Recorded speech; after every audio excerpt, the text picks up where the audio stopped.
So feel, look, seem ಈ ವರ್ಡ್ಗಳನ್ನ ನಾವು ತುಂಬ ಸರಿ ಯೂಸ್ ಮಾಡೋದು ಅಡ್ಜೆಕ್ಟಿವ್ಗಳ ಹಿಂದೆನೆ. ಆ್ಯಂಡ್ ಇದೇ ರೀತಿ ಬೇಸ್ ಫಾರ್ಮ್ನಲ್ಲೇ ತುಂಬ ಯೂಸ್ ಆಗುತ್ತೆ. ಫಾರ್ ಎಕ್ಸಾಂಪಲ್, ಸಬ್ಜೆಕ್ಟ್ ಆಗಿ ಮುಂದೆ ಫೀಲ್, ಅದಾದಮೇಲೆ ಇಡಿಯಿಂದ ಎಂಡ್ ಆಗೋ ಅಡ್ಜೆಕ್ಟಿವ್ಸ್ ಹಾಕಿದರೆ ಏನು ಮೀನಿಂಗ್ ಕೊಡುತ್ತೆ? He feels tired. He, she, it ಅಥವಾ ಸಿಂಗ್ಯುಲರ್ ಪರ್ಸನ್ ಹೆಸರು ಬಂದರೆ ಫೀಲ್ಸ್ ಹಾಕ್ತೀವಿ. ಸೊ ಏನು ಮೀನಿಂಗ್ ಬಂತಾಗ? ಆಗ ನನಗೇನು ಅನ್ನಿಸ್ತಾ ಇದೆ, ನನಗೇನು ಅನುಭವ ಆಗ್ತಿದೆ ಅನ್ನೋದನ್ನು ನಾನು ಹೇಳ್ತಾ ಇದ್ದೀನಿ, ರೈಟ್? ಅಥವಾ ಯಾರ ಬಗ್ಗೆ ಮಾತಾಡ್ತಾನೋ ಅವ್ರಿಗೇನು ಅನ್ನಿಸ್ತಾ ಇದೆ, ಅವ್ರಿಗೇನು ಫೀಲಿಂಗ್ ಆಗ್ತಿದೆ ಅನ್ನೋ ಮೀನಿಂಗ್ನ ಇದು ಕೊಡುತ್ತೆ. ಐ ಆಮ್ ಫೀಲಿಂಗ್ ಟಯರ್ಡ್ ಅಂತಲೂ ಕೂಡ ಹೇಳ್ಬೋದು, ಅದು ಕೂಡ ಸೇಮ್ ಮೀನಿಂಗ್. ಸೊ ಎರಡರಲ್ಲೂ ಜಾಸ್ತಿ ಡಿಫ್ರೆನ್ಸ್ ಇಲ್ಲ, ಎರಡೂ ಕೂಡ ಸೇಮ್ ಮೀನಿಂಗ್ ಕೊಡುತ್ತೆ. ಆ್ಯಂಡ್ ಎರಡೂ ಕೂಡ ಟೆಂಪರರಿ ಸ್ಟೇಟ್ನ ಹೇಳುತ್ತೆ, ರೈಟ್? ಪರ್ಮನೆಂಟ್ ಅಲ್ಲ, ಟೆಂಪರರಿ ಆಗಿ ನಾವು ಮಾತಾಡ್ತಿರೋವಾಗ ನಂಗೆ ಏನು ಅನ್ನಿಸ್ತಾ ಇದೆ ಅದನ್ನ ಹೇಳ್ತೀವಿ. ನೀವು ಫೀಲ್ ಜಾಗದಲ್ಲಿ ಲುಕ್ ಕೂಡ ಹಾಕಬಹುದು. ಸೊ ಆಗ ಹೇಗೆ ಕಾಣಿಸ್ತಿದ್ದಾರೆ ಅಂತ ನಾವು ಹೇಳ್ತೀವಿ. ಫಿಸಿಕಲಿ ಅವ್ರು ನಮ್ಗೆ ಯಾವ ರೀತಿ ಕಾಣಿಸ್ತಿದ್ದಾರೆ, ನಾನು ನೋಡಿದಾಗ ಅವ್ರು ಯಾವ ರೀತಿ ಕಾಣಿಸ್ತಿದ್ದಾರೆ. ಹಿ ಲುಕ್ಸ್ ಟಯರ್ಡ್ ಅಂತ ನಾನು ಹೇಳ್ಬಹುದು, ಅಂದರೆ ನನಗೆ ಆ ರೀತಿ ಕಾಣಿಸಿದ್ರು ಅವರು, ನಾನು ಅವ್ರನ್ನ ನೋಡಿದಾಗ, ಆ ಮೀನಿಂಗ್ ಕೊಡುತ್ತೆ. ಹಿ, ಶಿ, ಇಟ್ ಇದ್ದರೆ ಅಥವಾ ಕಿರಣ್, ಸುಮಾ ಈ ಥರ ಸಿಂಗ್ಯುಲರ್ ಇದ್ದರೆ ಲುಕ್ಸ್ ಹಾಕ್ತೀವಿ. ಐ, ಯು, ವಿ ದೇಗೆ ಲುಕ್ ಅನ್ನೋ ವರ್ಡ್ನ ನಾವು ಯೂಸ್ ಮಾಡ್ತೀವಿ. ಹಿ ಲುಕ್ಸ್ ಟಯರ್ಡ್ ಅಂದರೆ ಅವನು ಟಯರ್ಡ್ ಆಗಿರೋ ಥರ ಕಾಣಿಸ್ತಿದ್ದಾನೆ. ಆರ್ ನಾವು ಸೀಮ್ ಅಂತ ಕೂಡ ವರ್ಡ್ ಯೂಸ್ ಮಾಡ್ಬೋದು. ಸೀನ್ ಅಲ್ಲ, ಇದು ಸೀಮ್, ರೈಟ್? ಸೊ ಇದು ಕೂಡ ಲುಕ್ ಥರಾನೇ, ಇದಕ್ಕೂ ಜಾಸ್ತಿ ಡಿಫ್ರೆನ್ಸ್ ಇಲ್ಲ. For example, he seems tired ಅನ್ಬೋದು. ಸೊ ಇದನ್ನ ಯಾವಾಗ ಯೂಸ್ ಮಾಡಬೇಕು ಅಂದರೆ, ಅವನನ್ನ ನೋಡಿ ನನಗೆ ಏನು ಅನ್ನಿಸ್ತು, ನನ್ನ ಒಪಿನಿಯನ್ ಏನು ಅದನ್ನು ನಾವಿಲ್ಲಿ ಹೇಳ್ತೀವಿ. ಅಂದರೆ ಅವನನ್ನ ನೋಡಿದಾಗ ನನಗೇನು ಅನ್ನಿಸ್ತು, ಇಲ್ಲಿ ನಾವು ಒಪಿನಿಯನ್ ಹೇಳ್ತೀವಿ. ಲುಕ್ ಹಾಕಿದ್ರೆ ಅವ್ನು ಹೇಗೆ ಕಾಣಿಸ್ತಿದ್ದಾನೆ ಅಂತ ಹೇಳ್ತೀವಿ. ಸೊ ಹಿ ಸೀಮ್ಸ್ ಟಯರ್ಡ್ ಅಂದರೆ ಅವ್ನು ಟಯರ್ಡ್ ಆಗಿದ್ದಾನೇನೋ ಅಂತ ನನಗೆ ಅನ್ನಿಸ್ತಾ ಇದೆ, ಈ ಥರನೂ ಹೇಳ್ಬೋದು. ಅವ್ನು ಟಯರ್ಡ್ ಆಗಿರೋ ಥರ ಕಾಣಿಸ್ತಾನೆ ಅಂತಲೂ ಹೇಳ್ಬೋದು. ಬಟ್ ಸೀಮ್ಸ್ ಅನ್ನೋದು ಪರ್ಸ್ನಲ್ ಒಪಿನಿಯನ್ನೇ ಹೇಳುತ್ತೆ, ಅದನ್ನು ನೋಡಿ ನಾವೇನು ಪರ್ಸೀವ್ ಮಾಡ್ಕೊಳ್ತಾ ಇದ್ದೀವಿ ಅನ್ನೋದೇ ಇಲ್ಲಿ ತೋರಿಸುತ್ತೆ, ರೈಟ್? ಲುಕ್ ಅಂದರೆ ಅವ್ರು ಹೇಗೆ ಕಾಣಿಸ್ತಿದ್ದಾರೆ ಫಿಸಿಕಲಿ ಅನ್ನೋದನ್ನ ನಾವಿಲ್ಲಿ ಹೇಳ್ತೀವಿ. ಎಕ್ಸಾಂಪಲ್ಸ್ ನೋಡಿ ನಿಮಗೆ ಗೊತ್ತಾಗುತ್ತೆ. ಐ ಫೀಲ್ ಅಶೇಮ್ಡ್ ಅಥವಾ ಐ ಆಮ್ ಫೀಲಿಂಗ್ ಅಶೇಮ್ಡ್, ಎರಡೂ ಕೂಡ ಸೇಮ್ ಮೀನಿಂಗ್ನೇ ಕೊಡುತ್ತೆ. ಪ್ರೆಸೆಂಟ್ನಲ್ಲೇ ಹೇಳ್ತಾ ಇದ್ದೀವಿ, ಟೆಂಪ್ರರಿಯಾಗಿನೇ ನಾವು ಹೇಳ್ತಾ ಇದ್ದೀವಿ. ಈಗ ನನಗೆ ಏನು ಅನ್ನಿಸ್ತಾ ಇದೆ, ನನಗೆ ನಾಚಿಕೆ ಆಗುತ್ತಿದೆ. ಸೊ ಇದನ್ನು ಯಾವಾಗ ಯೂಸ್ ಮಾಡ್ಬೋದು ಅಂದರೆ, ಸೊ ಇದು ಶೈಗೆ ಕೊಡೋ ನಾಚಿಕೆ ಆ ಮೀನಿಂಗ್ ಕೊಡ್ತಿಲ್ಲ. ಸೊ ಇದನ್ನು ನೀವು ಯಾವಾಗ ಯೂಸ್ ಮಾಡ್ಬೋದು ಅಂದರೆ, ನೀವೇನಾದರೂ ತಪ್ಪು ಮಾಡಿದಾಗ ನಿಮ್ಗೆ ಅದು ತಪ್ಪಾಗಿದೆ ಅಂತ, ನನ್ನಿಂದ ತಪ್ಪಾಗಿದೆ ಅಂತ ನಿಮ್ಗೆ ಅನ್ನಿಸ್ತಾ ಇದ್ದರೆ ಆಪೋಸಿಟ್ ಪರ್ಸನ್ಗೆ ನೀವು ಈ ರೀತಿ ಹೇಳ್ಬೋದು. ಸೊ ನನಗೆ ತುಂಬ ನಾಚಿಕೆ ಆಗ್ತಿದೆ ಅದರಿಂದ ಅಂತ, ರೈಟ್? ಸೊ ಹಿ, ಶಿ, ಇಟ್ಟಿದ್ರೆ ನೀವು ಫೀಲ್ಸ್ ಹಾಕಬೇಕು. He feels ashamed, she feels ashamed ಅಂತ. ಸೊ ಫೀಲಿಂಗ್ ಹಾಕಿದ್ರೂ ಕೂಡ ಏನು ದೊಡ್ಡ ಡಿಫ್ರೆನ್ಸ್ ಇಲ್ಲ, ಎರಡೂ ಕೂಡ ಸೇಮ್ ಮೀನಿಂಗ್ನೇ ಕೊಡುತ್ತೆ, ರೈಟ್? ಆ ಕ್ಷಣದಲ್ಲಿ ಏನು ಅನ್ನಿಸ್ತಾ ಇದೆ, ಏನು ಅನುಭವ ಆಗ್ತಿದೆ ಅನ್ನೋದನ್ನೇ ನಾವಿಲ್ಲಿ ಹೇಳೋದು. ಆ್ಯಂಡ್ ಇದನ್ನ ಎಲ್ಲ ಫಾರ್ಮ್ಸ್ನಲ್ಲೂ ಬರೆದಾಗ ಈ ರೀತಿ ಇರುತ್ತೆ ನೋಡಿ. ಐ ಡೋಂಟ್ ಫೀಲ್ ಅಶೇಮ್ಡ್ ಬರುತ್ತೆ. ಸೊ ಇಲ್ಲಿ ನೋಡಿ ಡೋಂಟ್ ಬಂತು. ಸೊ ಬಿ ಫಾರ್ಮ್ನಲ್ಲಿ ಏನು ಬರ್ತಿತ್ತು? ಐ ಆಮ್ ಅಶೇಮ್ಡ್ ಅಂತ ಬರ್ತಿತ್ತು. ಅಂದರೆ ನಾನು ಆ ಸ್ಟೇಟ್ನಲ್ಲಿ ಇದ್ದೀನಿ ಅಂತ. ಮೇ ಬಿ ಅದು ಲಾಂಗ್ ಟರ್ಮ್ ಆಗಿರ್ಬೋದು, ಅಲ್ಲಿ ನಾವು ಸ್ಟೇಟ್ನ ಹೇಳ್ತೀವಿ, ಇಲ್ಲಿ ನಾವು ಏನು ಅನ್ನಿಸ್ತಾ ಇದೆ ಅದನ್ನು ಹೇಳ್ತೀವಿ. ಆದ್ದರಿಂದ ಇಲ್ಲಿ ಯಾವಾಗಲೂ ಕೂಡ ಎಂಥ ಅಡ್ಜೆಕ್ಟಿವ್ಸ್ ಯೂಸ್ ಮಾಡ್ತೀರಾ ಅಂದರೆ, ಎಮೋಷನ್ಸ್ನ ತೋರಿಸೋ ಅಡ್ಜೆಕ್ಟಿವ್ಸ್ನ ಯೂಸ್ ಮಾಡಿ ಇಲ್ಲಿ ಫೀಲ್ ಮುಂದೆ, ರೈಟ್? ಅಲ್ಲೂ ಎಮೋಷನ್ಸ್ನ ತೋರಿಸೋ ಅಡ್ಜೆಕ್ಟಿವ್ಸ್ ಯೂಸ್ ಮಾಡ್ಬೋದು, ಜೊತೆಗೆ ಸ್ಟೇಟ್ನ ಹೇಳೋ ಅಡ್ಜೆಕ್ಟಿವ್ಸ್ನ ಕೂಡ ಯೂಸ್ ಮಾಡ್ಬೋದು. ಕ್ಲಾಸ್ ನಂಬರ್ 37 ನೋಡಿ, ನಾನು ತುಂಬ ಲಿಸ್ಟ್ ಕೊಟ್ಟಿದ್ದೀನಿ, ಅಲ್ಲಿ ನಿಮಗೆ ಸಿಗುತ್ತೆ ಎಲ್ಲ. ಡು ಐ ಫೀಲ್ ಅಶೇಮ್ಡ್ ಅಂತ ನಾನು ಕೇಳ್ತಾ ಇದ್ದೀನಿ. Don't I feel ashamed, why do I feel ashamed? ನೋಡಿ, ಇಲ್ಲಿ ಜಸ್ಟ್ ಆ್ಯಮ್ ಬದಲು ಡೂ ಬಂದಿದೆ ಅಷ್ಟೇ. ನಾನು ಟೆನ್ಸ್ಗಳನ್ನ ಹೇಳ್ಕೊಡುವಾಗ ಇದ್ರ ಮೇಲೆ ಇನ್ನೂ ಡೀಪಾಗಿ ಕವರ್ ಮಾಡ್ತೀನಿ. ಆ್ಯಂಡ್ ಇದನ್ನ ಪಾಸ್ಟ್ನ ಹೇಳಬೇಕಂದ್ರೆ ಫೆಲ್ಟ್ ಹಾಕಬೇಕಷ್ಟೇ. ಫೀಲ್ನ past tenses felt. ಅಂದರೆ ನಿನ್ನೆ ನಾನು ಆ ರೀತಿ ಮಾಡಿದೆ, ಆಮೇಲೆ ನನಗೆ ಅನ್ನಿಸ್ತು, ತುಂಬ ನಾಚಿಕೆ ಆಯಿತು ನಾನು ಮಾಡಿದ ಕೆಲಸಕ್ಕೆ, ಐ ಫೆಲ್ಟ್ ಅಶೇಮ್ಡ್ ಯೆಸ್ಟರ್ಡೇ ಅಂತ ನಾನು ಹೇಳ್ಬೋದು. ಅದರ್ವೈಸ್ ನೆಗೆಟಿವ್ ಇದ್ದರೆ I didn't feel ashamed. Did I feel ashamed, didn't I feel ashamed, why did I feel ashamed? Did ಬಂದಾಗ ಫೆಲ್ಟ್ ಇರಲ್ಲ, ಡಿಡ್ ಬಂದಾಗ ಫೀಲ್ ಇರುತ್ತೆ. ಒಂದು ಸೆಂಟೆನ್ಸ್ನಲ್ಲಿ ಅಂದರೆ ಒಂದು ಕ್ಲಾಸ್ನಲ್ಲಿ ಒಂದೇ ಪಾಸ್ಟ್ನ ವರ್ಡ್ ಇರಬೇಕು. Future I will feel ashamed, I won't feel ashamed, will I feel, won't I feel, why will I feel. So future ತುಂಬ ಕಡಿಮೆ ಯೂಸ್ ಮಾಡೋದು, ಆಲ್ಮೋಸ್ಟ್ ಯೂಸೂ ಮಾಡೋದಿಲ್ಲ. ಬಟ್ ನಾನು ಸ್ಟ್ರಕ್ಚರ್ನ ಹೇಳಬೇಕು, ಆದ್ದರಿಂದ ಹೇಳ್ತೀನಿ. ಕಾಮನ್ ಆಗಿ ಯಾರು ಫ್ಯೂಚರ್ನಲ್ಲಿ ಈ ಥರ ಹೇಳೋದಿಲ್ಲ. ಇನ್ ಕೇಸ್ ಹೇಳಬೇಕಾದ ಪರಿಸ್ಥಿತಿ ಬಂದರೆ ನೀವು ಹೇಳಬಹುದು.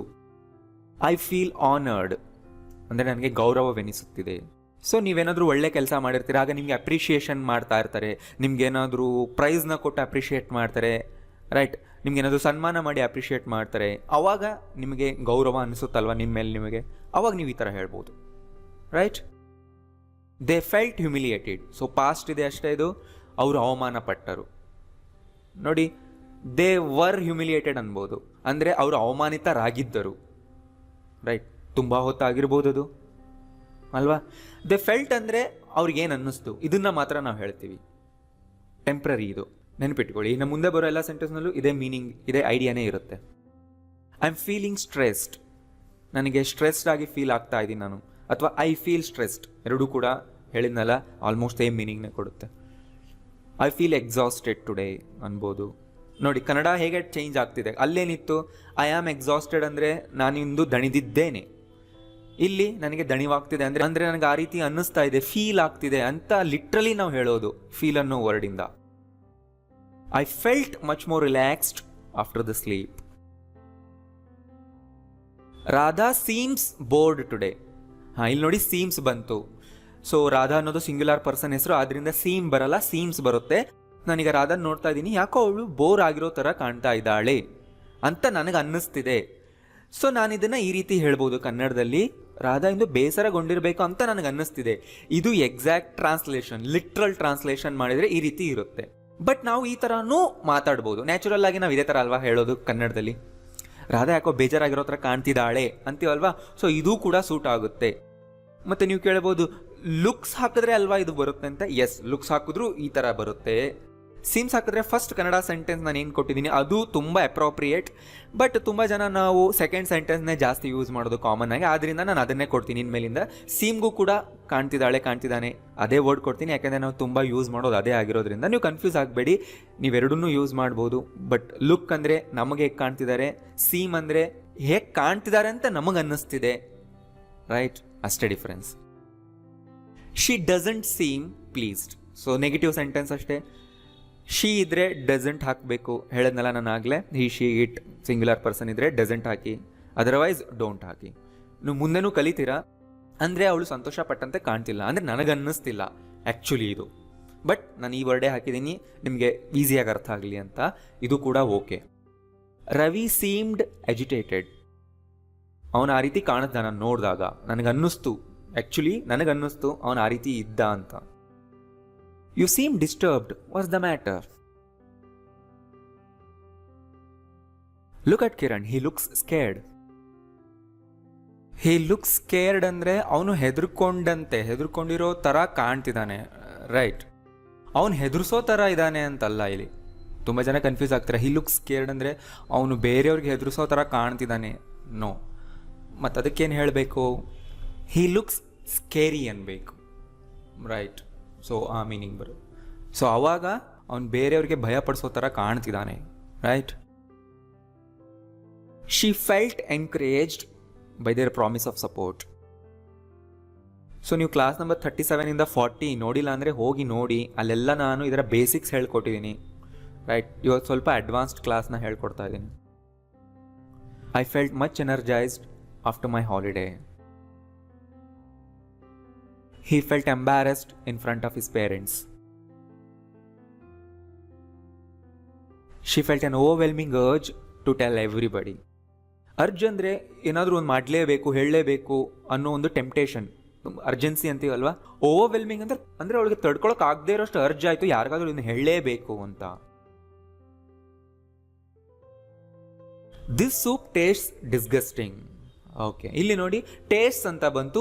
ಇದು ಕೂಡ ಫೀಲ್, ಸೀಮ್ ಥರನೇ ಲಿಂಕಿಂಗ್ ವರ್ಬ್, ರೈಟ್? ಇದು ಕೂಡ ಆ ಮೂಮೆಂಟ್ನಲ್ಲಿ ಅದು ಹೇಗಿದೆ ಅನ್ನೋದನ್ನೇ ಹೇಳ್ತಿದೆ, ಅಂದರೆ ಡಿಸ್ಗಸ್ಟಿಂಗ್ ಆಗಿದೆ. ಬಟ್ ಇಲ್ಲಿ ಟೇಸ್ಟ್ ಬಗ್ಗೆ ಮಾತಾಡ್ತೀವಿ, ಆದ್ದರಿಂದ ಟೇಸ್ಟ್, ಇದು ಡಿಸ್ಗಸ್ಟಿಂಗ್ ಆಗಿ ಟೇಸ್ಟ್ ಆಗ್ತಾ ಇದೆ ಅಂತ ನಾವು ಇಲ್ಲಿ ಹೇಳ್ತೇವೆ. She felt insulted by the low offer. So again ನಾನು ಹೇಳ್ತಾ ಇದ್ದೀನಿ, ಫೀಲ್ ಫೆಲ್ಟ್ ಬಂದಿದೆ ಅಂದರೆ ಆ ಮೊಮೆಂಟ್ನಲ್ಲಿ ಹೇಗೆ ಅನ್ನಿಸ್ತು ಅನ್ನೋದ್ರ ಬಗ್ಗೆನೇ ನಾವು ಮಾತಾಡ್ತಾ ಇದ್ದೀವಿ ಇಲ್ಲಿ, right? I have never felt so humiliated in my life. So ಇದು ಪ್ರೆಸೆಂಟ್ ಪರ್ಫೆಕ್ಟ್ ಟೆನ್ಸ್ನಲ್ಲಿ ಇದೆ. ಇದರ ಅರ್ಥ ನನ್ನ ಲೈಫ್ನಲ್ಲಿ ಎಂದಿಗೂ ಇದನ್ನು ಮಾಡಿಲ್ಲ ಅಂತ ಹೇಳುವಾಗ, ನನ್ನ ಲೈಫ್ನಲ್ಲಿ ಈ ಥರ ನನಗೆ ಯಾವತ್ತೂ ಅನಿಸಿಲ್ಲ ಅಂತ ಹೇಳುವಾಗ ಇದೇ ಥರನೇ ಪ್ರೆಸೆಂಟ್ ಪರ್ಫೆಕ್ಟ್ ಟೆನ್ಸ್ನಲ್ಲಿ ಹೇಳ್ತೀವಿ, ರೈಟ್? ಸೊ ನಿಮಗೆ ಟೆನ್ಸ್ನಲ್ಲಿ ನಾನು ಇದನ್ನು ಡೀಟೇಲಾಗಿ ಹೇಳ್ಕೊಡ್ತೀನಿ ಬೇಸಿಕ್ ಸ್ಟ್ರಕ್ಚರಿಂದ. ಈಗ ಜಸ್ಟ್ ಬರೆದಿಟ್ಕೊಂಡಿರಿ. You look worried. ಯಾಕೋ ನೀನು ವರಿ ಆಗಿರೋ ಥರ ಕಾಣಿಸ್ತಾ ಇದೆಯಾ? What's the matter? She looks really distressed. She is distressed ಅಂದರೆ ಅರ್ಥ ನಾವು ಕನ್ಫರ್ಮ್ ಆಗಿ ಹೇಳ್ತಾ ಇದ್ದೀವಿ ಅವಳು ಡಿಸ್ಟ್ರೆಸ್ಡ್ ಆಗಿದ್ದಾಳೆ ಅಂತ, ರೈಟ್? ಅಲ್ಲಿ 100% ಶ್ಯೂರಿಟಿ ಇರುತ್ತೆ. ಬಟ್ ಇಲ್ಲಿ ಅವಳು ಆ ರೀತಿ ಕಾಣ್ತಾ ಇದ್ದಾಳೆ. ಮೇ ಬಿ ಆ ಥರ ಇಲ್ವೇನೋ, ಬಟ್ ನೋಡೋದಕ್ಕೆ ಆ ಥರ ಕಾಣ್ತಿದ್ದಾಳೆ ಅನ್ನೋ ಮೀನಿಂಗ್ ಕೊಡ್ತಿದ್ದು. No, he didn't look excited at all. So ಇದು ಹಿ ಲುಕ್ಸ್ನ past tense, he didn't look ಅಂದರೆ ನಾನು ನೋಡಿದಾಗ ಅವ್ನು ಎಕ್ಸೈಟೆಡ್ ಆಗಿರೋ ಥರ ಕಾಣಲೇ ಇಲ್ಲ. He seemed a bit depressed about his work. Actual meaning ಇದು, ಅವನ್ನ ನೋಡಿದಾಗ ನನಗೆ ಈ ರೀತಿ ಅನ್ನಿಸ್ತು. Dad seemed more disappointed than angry. Are you feeling frustrated in your present job ಅಥವಾ do you feel frustrated? Almost same ಮೀನಿಂಗೇ ಕೊಡುತ್ತೆ ಎರಡು. ಆ್ಯಂಡ್ ಡೋಂಟ್ ಬಿ ಎನ್ಕರೇಜ್ಡ್ ಈ ಥರನೂ ನೀವು ಯೂಸ್ ಮಾಡ್ಬೋದು. ಜಸ್ಟ್ ಬಿ ವರ್ಡ್ ಮುಂದೇನೂ ನೀವು ಈ ED ಅಡ್ಜೆಕ್ಟಿವ್ಸ್ನ ಹಾಕಬಹುದು, right? B energised, B inspired, don't be discouraged, don't be confused, ಈ ಥರ ಹಾಕಿ, ರೈಟ್? ಅಂದರೆ ಅವ್ರಿಗೆ ಡೈರೆಕ್ಟಾಗಿ ನಾವು ಆಪೋಸಿಟ್ ಪರ್ಸನ್ಗೆ ಹೇಳ್ತಾ ಇದ್ದೀವಿ. ನಾವು ಯಾರ ಜೊತೆ ಮಾತಾಡ್ತೀವಿ ಅವ್ರಿಗೆ. ಪಾಸಿಟಿವ್ ಹೇಳಬೇಕಂದ್ರೆ ಬಿ ಪ್ಲಸ್ ಅಡ್ಜೆಕ್ಟಿವ್ ಹಾಕಿ, ನೆಗೆಟಿವ್ ಇದ್ದರೆ don't be adjective hockey, right? So ಇಲ್ಲೂ ಕೂಡ ಡಿಸ್ಕರೇಜ್ ಜಾಗದಲ್ಲಿ ಬೇರೆ ಯಾವುದೇ ಅಡ್ಜೆಕ್ಟಿವ್ನ ಯೂಸ್ ಮಾಡ್ಬೋದು. ಸೊ ನಾನು ಹೇಳಿದ್ನಲ್ಲ, ಫೀಲ್, ಲುಕ್, ಸೀಮ್ ಇವುಗಳನ್ನ ಲಿಂಕಿಂಗ್ ವರ್ಬ್ಸ್ ಅಂತ ಕರಿತೀವಿ. ಅಂದರೆ ಇದು ಸಬ್ಜೆಕ್ಟ್ನ ಕಾಂಪ್ಲಿಮೆಂಟ್ಗೆ ಲಿಂಕ್ ಮಾಡುತ್ತೆ. ಕಾಂಪ್ಲಿಮೆಂಟ್ ಅಂದರೆ ಏನು? ಲಿಂಕಿಂಗ್ ವರ್ಬ್ ಮುಂದೆ ಇರೋದು, ಬಿ ಫಾರ್ಮ್ ಮುಂದೆ ಇರೋದು ಅಲ್ವಾ, ಅಡ್ಜೆಕ್ಟಿವ್, ನೌನ್ಗಳು, ಅದನ್ನು ಲಿಂಕ್ ಮಾಡ್ತಾ ಇದೆ, ಅವಾಗ ಮೀನಿಂಗ್ ಕೊಡುತ್ತೆ. ಆ್ಯಂಡ್ ನೀವಿಲ್ಲಿ ಯಾವುದೇ ಅಡ್ಜೆಕ್ಟಿವ್ನ ಯೂಸ್ ಮಾಡ್ಬೋದು. ಯು ಲುಕ್ ಆ್ಯಂಗ್ರಿ ಅಂತಲೂ ಅನ್ಬೋದು, ಅಂದರೆ ನನಗೆ ಆ ಥರ ಕಾಣಿಸ್ತಿದ್ಯಾ ನೀನು. ಸೊ ಈಗ ನಿಮ್ಗೆ ಇಂಪಾರ್ಟೆಂಟ್ ವಿಷಯ ಹೇಳ್ತೀನಿ, ಕೇಳಿಸ್ಕೊಳ್ಳಿ. ಸೊ ED ಇಂದ ಎಂಡ್ ಆಗೋ ಅಡ್ಜೆಕ್ಟಿವ್ಸ್ನ ನೀವು ಕಲ್ತ್ರಿ. ನಾನು ತುಂಬ ಎಕ್ಸಾಂಪಲ್ಸ್ ಕೊಟ್ಟೆ. ಸೊ ನಾನು ಇವಾಗಲೂ ನಿಮ್ಗೆ ಹೇಳಿದೆ ED ಎಂಡಿಂಗ್ ಅಡ್ಜೆಕ್ಟಿವ್ಸ್ ಅಂತ. ಸೊ ಅದು ನಿಮಗೆ ಈಸಿಯಾಗಿ ಅರ್ಥ ಆಗಲಿ ಅಂತ. ಬಟ್ ಇವುಗಳಿಗೆ ಏನಂತ ಕರಿತೀವಿ ನಾವು ಆ್ಯಕ್ಚುಲ್ ಆಗಿ, ಟೆಕ್ನಿಕಲ್ ಆಗಿ ಪಾಸ್ಟ್ ಪಾರ್ಟಿಸಿಪಲ್ ಅಡ್ಜೆಕ್ಟಿವ್ಸ್ ಅಂತ ಕರಿತೀವಿ. ಸೊ ನಿಮ್ಗೆ ಗೊತ್ತಿಲ್ಲ, ಪ್ರತಿ ವರ್ಗು 3 ಫಾರ್ಮ್ಸ್ ಇರುತ್ತೆ: present, past, past participle. And past participle verb ಯಾವಾಗಲೂ ED ಇಂದ ಎಂಡ್ ಆಗಿರುತ್ತೆ. Work, worked, walk, walked, right? ಭಾಳಷ್ಟು ವರ್ಡ್ಸ್ಗಳು ED ಇಂದ ಎಂಡ್ ಆಗುತ್ತೆ. ಆ್ಯಂಡ್ ಅಲ್ಲಿರೋ ಭಾಳಷ್ಟು ವರ್ಡ್ಗಳನ್ನ ನಾವು ಅಡ್ಜೆಕ್ಟಿವ್ ಆಗಿ ಯೂಸ್ ಮಾಡ್ಕೊಳ್ತಾ ಇದ್ದೀವಿ. ಆ್ಯಂಡ್ ಭಾಳಷ್ಟು ಅಡ್ಜೆಕ್ಟಿವ್ಸ್ ED ಇಂದ ಎಂಡ್ ಆಗುತ್ತೆ, ಅದಕ್ಕೆ ಇವುಗಳನ್ನ ಪಾಸ್ಟ್ ಪಾರ್ಟಿಸಿಪಲ್ ಅಡ್ಜೆಕ್ಟಿವ್ಸ್ ಅಂತ ಕರಿತೀವಿ. ಆ್ಯಂಡ್ ING ಸ್ಪೆಲ್ಲಿಂಗಿಂದ ಎಂಡ್ ಆಗಿರೋ ಅಡ್ಜೆಕ್ಟಿವ್ಸ್ನ ಪ್ರೆಸೆಂಟ್ ಪಾರ್ಟಿಸಿಪಲ್ ಅಡ್ಜೆಕ್ಟಿವ್ಸ್ ಅಂತ ಕರಿತೀವಿ. ಇವು ಟೆಕ್ನಿಕಲ್ ಆಗಿ ಇದೇ ಥರನೇ ಕರೆಯೋದು. ಸೊ ನೀವು ಯಾವ್ದಾದ್ರು ಗ್ರಾಮರ್ ಬುಕ್ಸ್ನ ಓದ್ತಾ ಇದ್ರೆ ಅಲ್ಲೆಲ್ಲಾದರೂ ಈ ವರ್ಡ್ ಬಂದರೆ ಸೊ ನೀವು ತಿಳ್ಕೊಬೇಕು, ಪಾಸ್ಟ್ ಪಾರ್ಟಿಸಿಪಲ್ ಅಡ್ಜೆಕ್ಟಿವ್ ಅಂದರೆ ED ಸ್ಪೆಲ್ಲಿಂಗಿಂದ ಎಂಡ್ ಆಗಿರೋ ಅಡ್ಜೆಕ್ಟಿವ್ ಥರ ಬಿಹೇವ್ ಮಾಡುತ್ತೆ. ಈ ಥರ ನಾವು ಬಿ ಫಾರ್ಮ್ಸ್ ಮುಂದೆ ಯೂಸ್ ಮಾಡ್ತೀವಿ, ಲಿಂಕಿಂಗ್ ವರ್ಬ್ಸ್ ಮುಂದೆ ಯೂಸ್ ಮಾಡ್ತೀವಿ. ಅಂದರೆ ಲುಕ್, ಸೀಮ್, ಟೇಸ್ಟ್ ಈ ವರ್ಡ್ಗಳ ಮುಂದೆ ಯೂಸ್ ಮಾಡ್ತೀವಿ, ರೈಟ್? ಪ್ರೆಸೆಂಟ್ ಪಾರ್ಟಿಸಿಪಲ್ ಅಡ್ಜೆಕ್ಟಿವ್ಸ್ ಅಂದರೆ ING ಸ್ಪೆಲ್ಲಿಂಗಿಂದ ಎಂಡ್ ಆಗಿರುತ್ತೆ, ಅಡ್ಜೆಕ್ಟಿವ್ಸ್ ಥರ ಯೂಸ್ ಮಾಡ್ಕೋಬೇಕು, ಬಿ ಫಾರ್ಮ್ಸ್ ಮುಂದೆ ಯೂಸ್ ಮಾಡ್ಕೋಬೇಕಂತ ನಿಮಗೆ ಬರಬೇಕು, ರೈಟ್? ನಿಮ್ಗೆ ಏನಾದರೂ ಲಿಸ್ಟ್ ಬೇಕು ಅಂತಂದ್ರೆ ನೀವು ಇದೇ ವರ್ಡಿಂದ ಗೂಗಲ್ ಮಾಡಿ ನೋಡಿ, list of past participle adjectives, list of present participle adjective ಅಂತ. ಸೊ ಇದು ಟೆಕ್ನಿಕಲ್ ಆಗಿ ಕರೆಯೋದು. ನಾನು ಮೊದಲೇ ನಿಮಗೆ ಹೇಳಿರಲಿಲ್ಲ, ನಿಮ್ಗೆ ಆಗ ಹೇಳಿದ್ರೆ ತುಂಬ ಕನ್ಫ್ಯೂಷನ್ ಆಗ್ತೀರ ಅಂತ. ಸೊ ನಾನು ಕ್ಲಾಸ್ ಎಂಡಲ್ಲಿ ಹೇಳ್ತಾ ಇದ್ದೀನಿ, ರೈಟ್? ಸೊ ಗೊತ್ತಾಯ್ತಲ್ವಾ? ಸೊ ವಿಡಿಯೋ ಇನ್ನೊಂದ್ಸರಿ ನೋಡಿ, ಬರೆದಿಟ್ಕೊಳ್ಳಿ. ಆ್ಯಂಡ್ ಮೋಸ್ಟ್ ಇಂಪಾರ್ಟೆಂಟ್ಲಿ ನೀವು ಬರೆದಿದ್ದನ್ನು ಜೋರಾಗಿ ಓದಿ. ನಿಮ್ಮ ಬಾಯಿಂದ ಇಂಗ್ಲೀಷ್ ಎಷ್ಟು ಹೊರಗಡೆ ಬರುತ್ತೋ ಅಷ್ಟು ನಿಮಗೆ ಪ್ರಾಕ್ಟೀಸ್ ಆಗುತ್ತೆ. ಈ ಕೆಲಸ ಮಾಡೋದಕ್ಕೆ ನಿಮ್ಗೆ ಯಾರೂ ಬೇಕಾಗಿಲ್ಲ, ನೀವು ಒಬ್ಬರೇ ಕೂತ್ಕೊಂಡು ಮಾಡಬೇಕು. ಸೊ ನಾನು ಈ ಥರ ಹೇಳೋ ಟಿಪ್ನ ನೀವು ಸೀರಿಯಸ್ ಆಗಿ ತೊಗೋಬೇಕು.